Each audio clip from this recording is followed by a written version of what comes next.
मैं मौजूद हूँ मसीही कब्रिस्तान 192 गाबे कोटला नज़द बिजली घर। यहाँ पर देख रहे हैं कि सफाई का काम हो रहा है। घास इतना बड़ा हुआ है, बारिश की वजह से आना जाना मुश्किल है, कब्रें बनाना मुश्किल है। तो यहाँ पर हमारे बुज़ुर्ग ज़फ़र मलांग साहब और अरशद भट्टी साहब जो यहाँ पर रहाइश पजीर हैं, वो अपनी मदद आपके तहत यहाँ पर सफाई का काम कर रहे हैं, इसलिए कि कब्रिस्तान अच्छा लगे, आने वालों को अच्छा लगे। इसमें बहुत सारे दरख्त जो हैं वो दीवार पर भी चढ़ गए हैं और दीवार गिरने का ख़तरा है।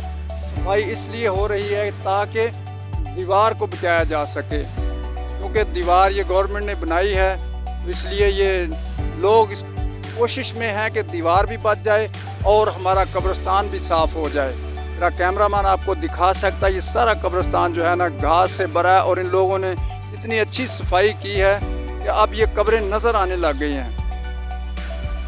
चारों तरफ से आप देख रहे हैं कब्रिस्तान को। मसीही कब्रिस्तान 192 गाबे कोटला नज़द बिजली घर के साथ है और मैं आपको ले चलता हूँ।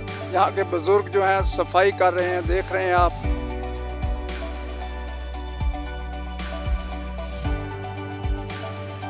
और अरशद भट्टी साहब हैं, सांस ले रहे हैं, काम कर कर के थक गए हैं, सफाई कर कर के थक गए हैं। इसी तरह नाज़रीन, आप भी अपने नेक गांव के कब्रिस्तानों में नेक काम के लिए हिस्सा डालें, आके सफाई करें ताकि कब्रिस्तान अच्छे नज़र आएँ। कैमरामैन मोहम्मद कासिम के साथ सफदर गिल, मसीही कब्रिस्तान 192 कोटला नज़द बिजली घर।